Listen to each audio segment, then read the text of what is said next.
What's going on, y'all? It's JD Piquel today on the Hard Count. What do we make of Clemson after last night's win over Georgia Tech, and how far can they go?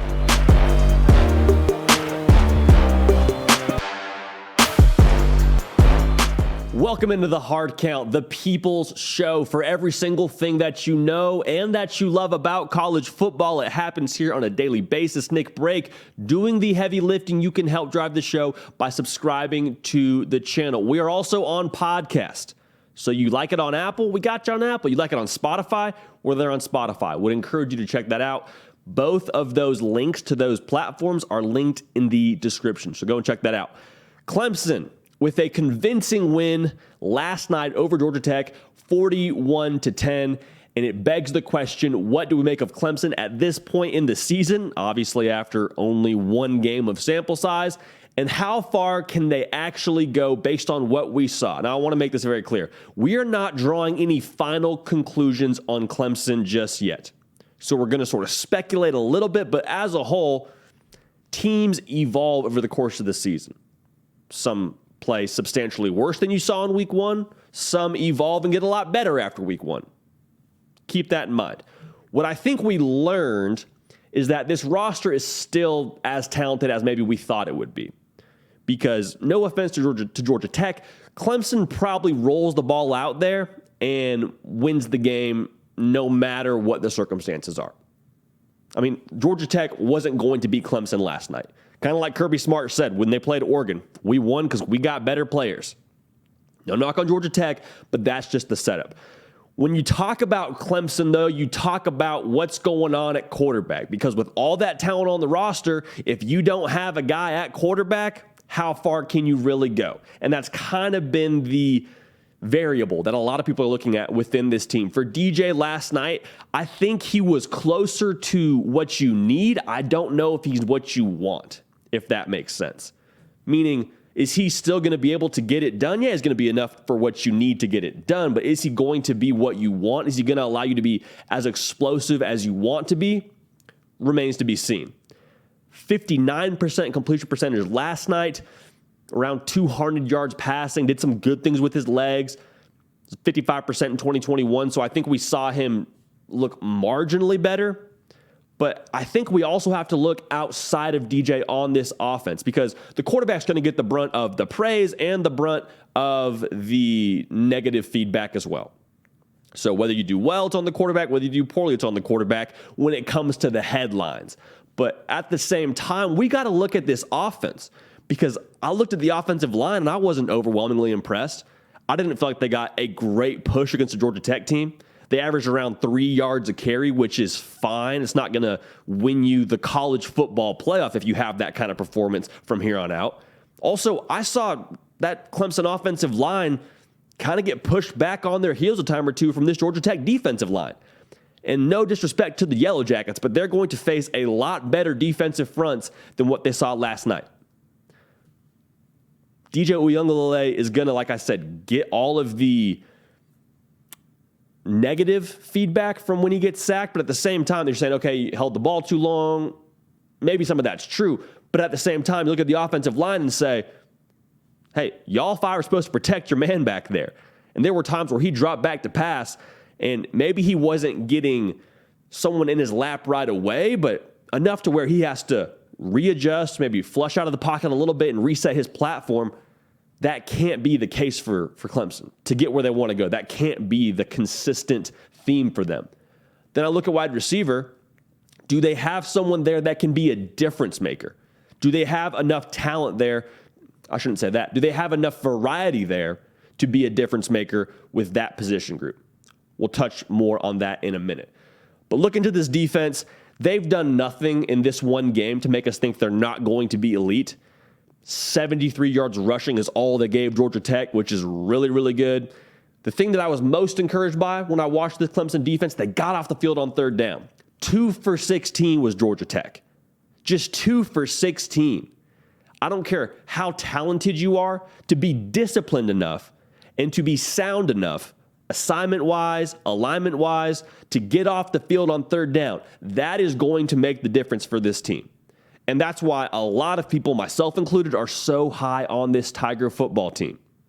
because with a defense like that, you are going to be in every single football game.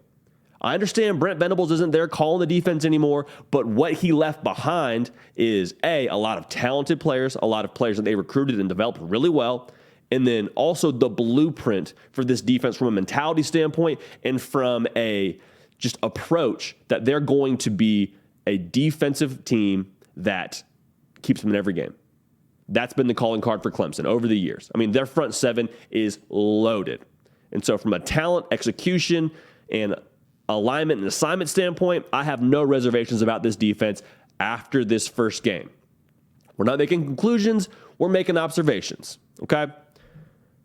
My reservations for Clemson are this.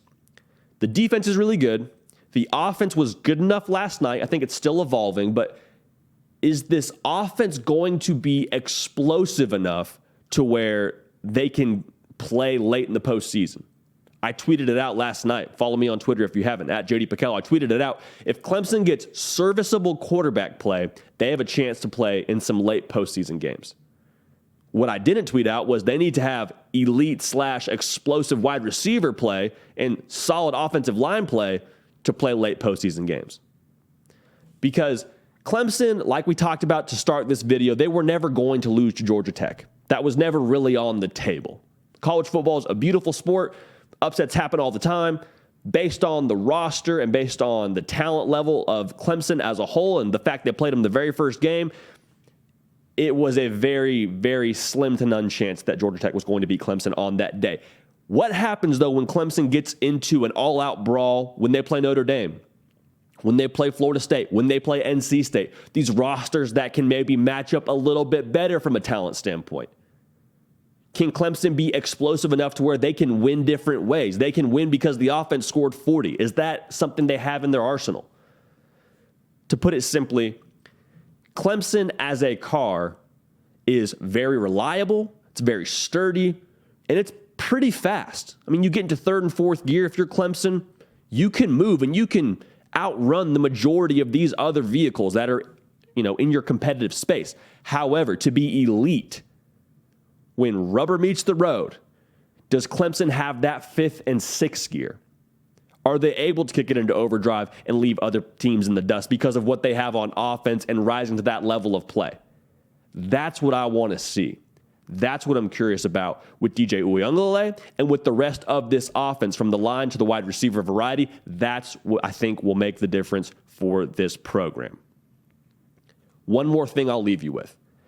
If you were pleased but not overwhelmingly impressed with Clemson last night, that's okay, because that's probably a somewhat familiar feeling when it comes to these Dabo Swinney football teams, these Dabo Swinney coached football teams.